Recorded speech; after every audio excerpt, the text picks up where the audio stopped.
Hello, everyone, and thank you all for your attention and for joining the stream. And of course, many thanks to all the members of our community who will join later on or will watch this video in a recording. Today is, of course, 19th of May. Now it's 7 o'clock in the evening Moscow time, and I have prepared quite a number of news on some major developments. And in a minute, I will start with the news segment. But first, because this is a relatively new project, let me once again highlight that in the morning, from Monday to Friday, I will have one live stream in the morning with a morning news program, and then I will share short videos from this live stream on YouTube and Rumble channels. And in the evening, I will have evening news live stream, and on both platforms, by the way, on YouTube and Rumble. And after live stream, I will also share several news from the stream on both platforms. If this causes some confusion among members of our community, I apologize for that, but it will take probably a day or two, and we will adapt, I guess. If today, for example, some members of community were wondering where is the long video, then on Rumble it's easy, by the way. All videos are right next to each other, but on YouTube it's a little different, and videos that are pre-recorded are published on top, and the live stream videos are published on the bottom. And either you can just scroll and you will see all the live streams, or you can just click live and that's it. All live stream videos will open that I have ever recorded. And there is dozens and dozens of those, isn't it? So that's been said, dear friends, let's go through some news now. Some 30 minutes before I start this stream, I checked donation platforms. I checked Patreon, I checked Boosty, and others. There was no donation, no questions. So therefore, if there will be any super chat on Rumble where my channel is monetized, I will of course react on that after news segment. If not, then I will end the live stream after news segment. And so let's begin. And first of all, of course, I will report about Trump-Putin phone call that is underway right now, according to reports. Phone conversation between two presidents should start at 5 o'clock in the afternoon Moscow time. But probably it was a bit delayed. But in any ways, according to Associated Press, according to many other sources, and TASS is paying attention to it, obviously, Trump and Putin have begun phone conversation, and there is no updates yet about topics that two presidents discuss. Nothing is known. Probably later on, press service of the Russian president and also White House will share with public some additional information on that. I will right now update page. And yes, there is still nothing, by the way. Conversation between two presidents continues. But before US President Donald Trump called Russian counterpart, according to Ukrainian media outlets, Trump had a phone conversation with the Ukrainian, or with the leader of this Western-backed terrorist regime in Kiev, with Zelensky. This is reported by Rada TV channel, Ukrainian propaganda outlet, and also we have this report from Interfax news agency that before he called Russian president, and I believe it was Trump's initiative, Washington's initiative, to have this phone conversation. Trump spoke to Italy's Prime Minister Meloni, President of France Macron, Chancellor of Germany Merz, and Prime Minister of UK Starmer, basically leaders of the globalist-controlled countries in Europe. And I'm quite sure these individuals, Meloni, Macron, Merz, and Starmer, did try best they could to persuade Trump to further escalate with Russia. I'm quite sure about it, but let's go through this news. For now, US President Donald Trump held a telephone conversation yesterday with the Italian Prime Minister Giorgia Meloni, French President Emmanuel Macron, German Chancellor Friedrich Merz, and British Prime Minister Keir Starmer.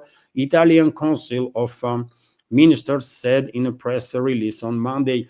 Meloni, along with Starmer, Macron, and Merz, had a telephone conversation with Trump last night to consult ahead of Trump's scheduled call with Russian President Vladimir Putin today. Their document said Meloni, along with their other participants in the call, expressed support for Trump's efforts to achieve just and lasting peace in Ukraine. She also stressed the need for an immediate and unconditional ceasefire. Of course, dear friends, globalists and their puppet regimes in Europe are still pushing for a break for their proxy regime in Kiev because they desperately need a break. Months-long break will do, as far as I can tell, based on their hysteria that is clearly visible in among European leadership, and most likely Trump will try to persuade Russian president to agree on this unconditional ceasefire. But if you ask me, I doubt that Russian president will agree on that because, as I said in today's first morning news program, negotiations between Moscow and Kyiv is already underway. Some agreements are in place. 1,000 POW should be released shortly by both sides, and both sides obligated themselves to basically present, also in a short time, detailed vision of ceasefire, implementation of the ceasefire, how and who will control this process, and so on. So work is underway, and therefore to ask Russian president right now to agree on an unconditional ceasefire, it does make no sense, especially when we all know perfectly well that globalists and their controlled regimes in Europe won't break for their proxy regime in Kiev and their forces, most importantly, that are losing ground on daily basis and the big time, by the way. Right? On number of directions, Kiev regime's forces are no longer able to hold on to their positions and basically running away as soon as Russian troops advance on those directions. Right? Just yesterday, a number of media outlets reported that on the border with the Dnipropetrovsk region, this so-called elite neo-Nazi formation of Kiev regime, Aidar, actually ran away as soon as Russian troops advance on their direction.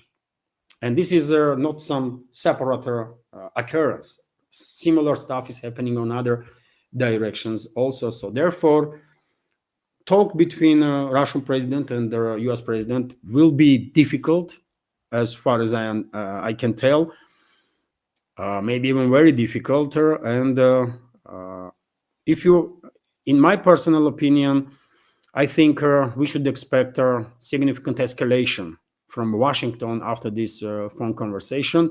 Most likely, US will, act more like Biden's administration was acting, at least for time being. Although I hope I am wrong, by the way. I hope I am missing something, and U.S. leadership is serious about the escalation, but I don't know. Probably we are about to see significant escalation from the Western side. Meanwhile, Kommersant newspaper is also reporting that Vice President of U.S. J.D. Vance had spoke about this phone conversation that was planned between or arranged between U.S. President and the Russian President. He shared his opinion on all this Ukrainian crisis. Let's go through some details, what he had to say. I guess this is important to understand a little better how Putin-Trump conversation might take place or end.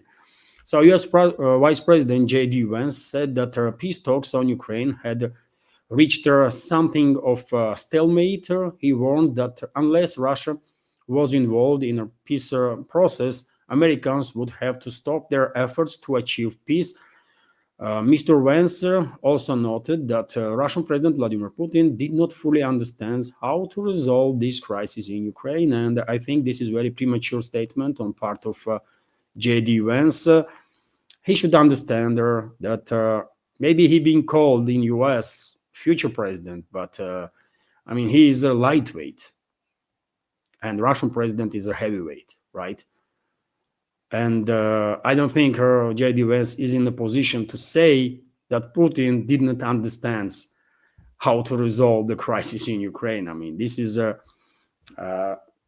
demonstrates, this statement clearly demonstrates how immature and not really ready for high-ranking position J.D. Vance is, in my personal opinion. Share your take, dear friends, what you think. But anyways, let's go through some more details in this news. So we have a quote from Vance here.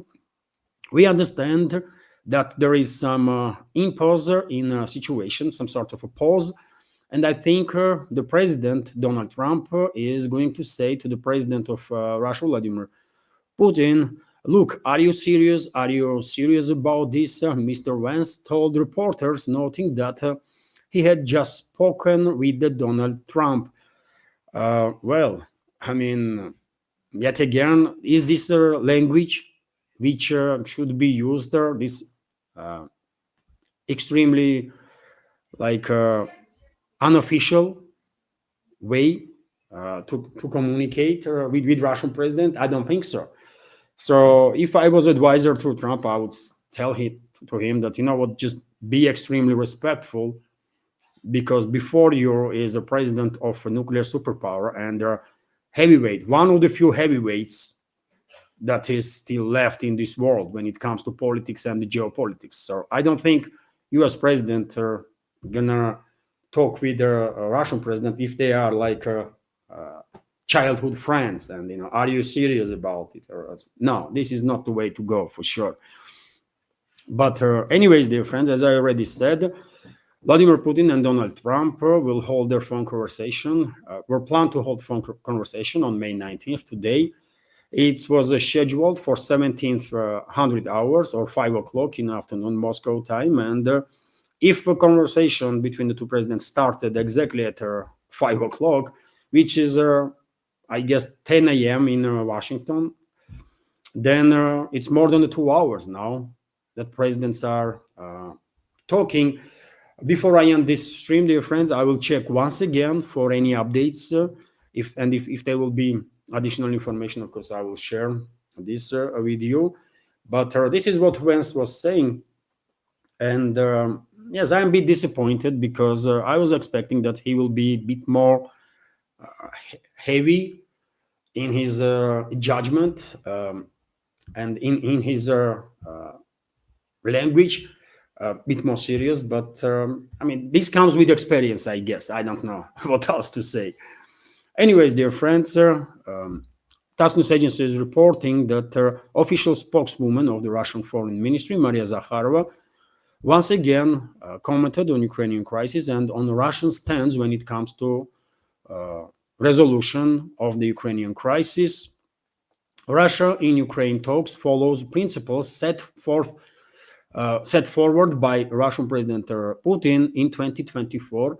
Maria Zakharova stated, let's go through some more details. Russia in talks on Ukrainian settlement follows their position as set forward by Russian President Vladimir Putin in June 2024. Russian Foreign Ministry spokeswoman Maria Zakharova said in the comments on the outcome of meeting in Turkey, the position of our country was clearly articulated by Russian President Vladimir Putin on June 14, 2024. Look at how our country, in a systematic, principled, and logical manner, has been acting in line with these guidelines, she told reporters on the sidelines of the St. Petersburg International Legal Forum. According to the diplomat, Moscow is showing responsible position based on international law, the interests of the country, and the stability and security of their entire region. The spokeswoman said The Kiev regime, on the other hand, has often changed its position.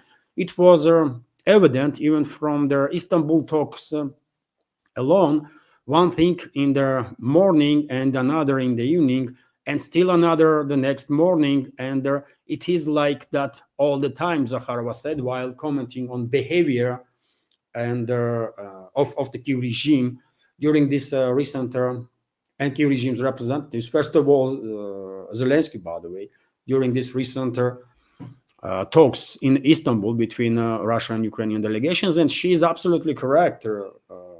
One day, Zelensky said one thing in the morning. In the afternoon, he said something different. Next day, also something different. And how are you going to deal with people like that? That can change their position, their stance, literally on our base. I mean, this is, some crazy stuff, isn't it? And just to remind you, dear friends, Putin in June 2024 named the conditions for talks with Ukraine, which included withdrawal of Ukrainian troops from Donbass and Novorossiya, and to Kiev's aspirations to join NATO, lifting all Western sanctions against Moscow, and Ukraine's commitment to uphold non-aligned and non-nuclear status and fully respect the rights, freedoms, and interests of its Russian-speaking citizens. For now, none of this is met, right? None of this principal stance that Russia has and the Russian president outlined in 2024 is met. So therefore, I'm skeptical that today's phone conversation between Trump and Putin will be much of a success.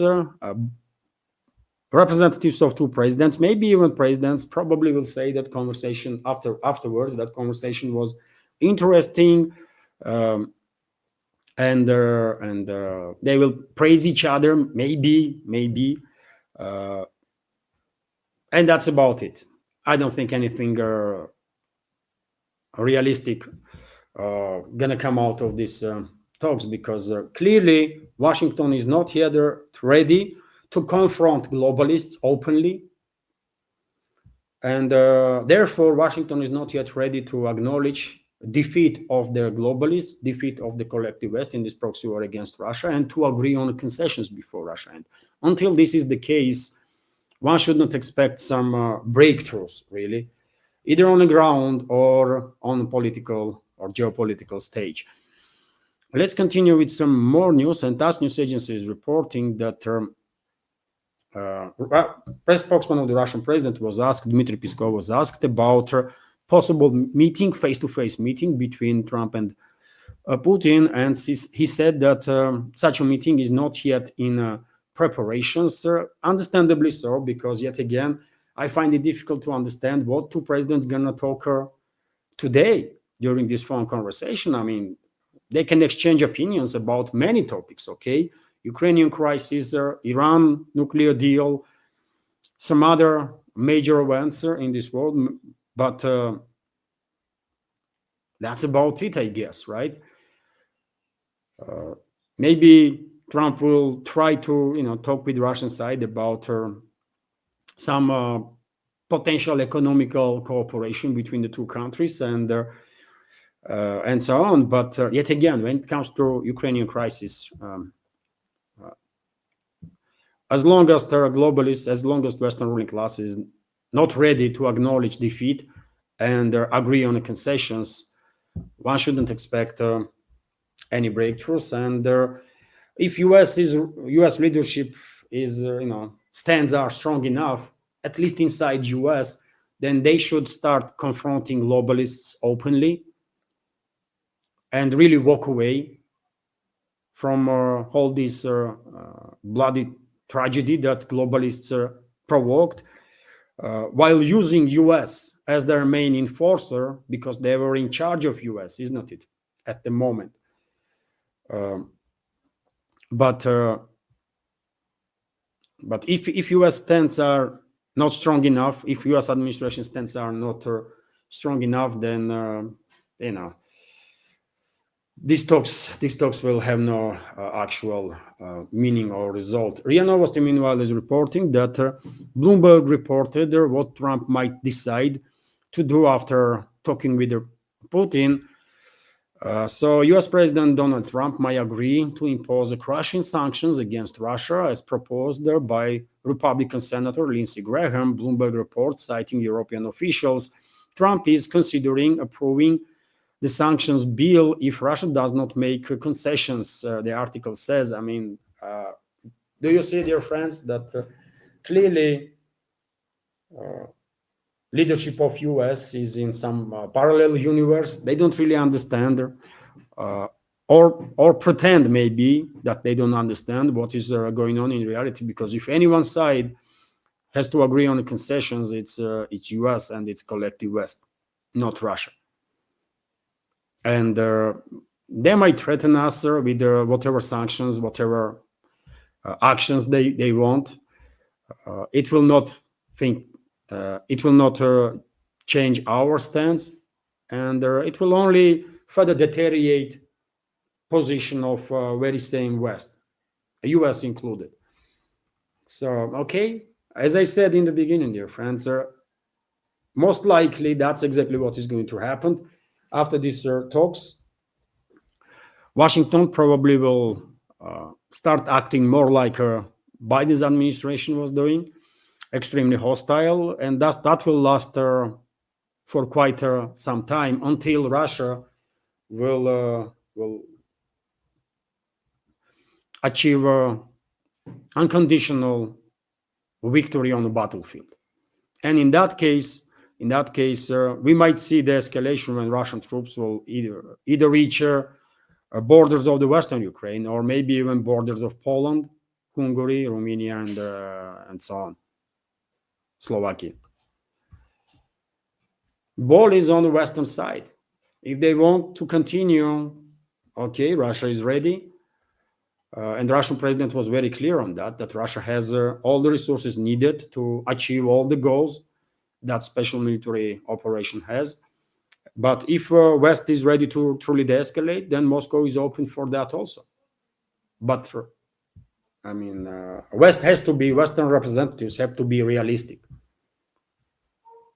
They have to find in themselves courage to face the reality and acknowledge that they lost. They tried hard. They sacrificed entire nation, entire country, Ukraine, and millions of people, right? And they lost still. And they have to acknowledge this. So let me come back for a second, and I will read it. So just a sec, dear friends. Let's go back to this news here. So Putin made a statement. Russia ready to work with Ukraine on memorandum on a future peace treaty. So Russia is ready to work with Ukraine on a memorandum on a future peace treaty, which may also include issues of ceasefire and principles for resolving the conflict. Russian President Vladimir Putin told the journalists this follows a phone conversation with American leader Donald Trump. And we have quote here, Russia will propose and is ready to work with Ukrainian side on a memorandum regarding a possible future peace treaty with their definition of a number of positions, such as, for example, the principles of settlement, the timing of the possible peace agreement, and so on, including a possible ceasefire for a certain period if the relevant agreements are reached, Putin said. Basically, dear friends, this is exactly what I said in the beginning, that we shouldn't expect any breakthroughs. This is a diplomatic statement that Moscow is open for talks, for negotiations. As it was expected, Moscow was always open for talks, by the way, and for a long-term sustainable peace, right? It was a collective West that was pushing for further prolongation of this proxy war that they are waging against Russia. So therefore, in this regard, Moscow's position has not changed. Moscow's principal stands are the same as it was in 2022, 2023, 4, and now. And well, I'm interested what American side will say after this conversation between Russian president and U.S. President. As I said in the beginning, I would not be surprised at all if Washington will start escalating big time. Although once again, we should keep in mind that there is a clearly off ramp for U.S. that Washington can use to walk away really and pull out U.S. from this proxy war. And I really hope they will use it. I really hope they will say at one point that this is not their war and U.S. should never be involved in this proxy war, and they're gonna walk away and pull out country from this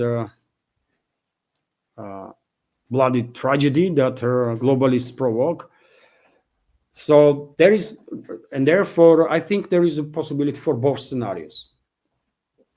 Let's see. I mean, U.S. leadership, it's up to them now. Would they decide to escalate with Russia and get involved further in this proxy war and basically act on behalf of globalists, or will they choose other path towards through the escalation and if they will pull out US from this proxy war, then agree on a concession before Russia and will start cooperating, not fighting with Russia. We will find out soon, dear friends. This is it for now. I really hope you find this episode informative and useful. Have a wonderful day and take care. Thank you very much once again. Dear friends, if you like my work, please help me to maintain and basically save this independent media project. You can assist through several ways. You can buy me coffee through coffee platform, or donate through PayPal and Boosty platforms, or you can subscribe to my Patreon page or on page that I have on the Boosty. All the links are on this video description box and in the pinned comment, including crypto address. Many thanks to everyone who already helped. Truly grateful.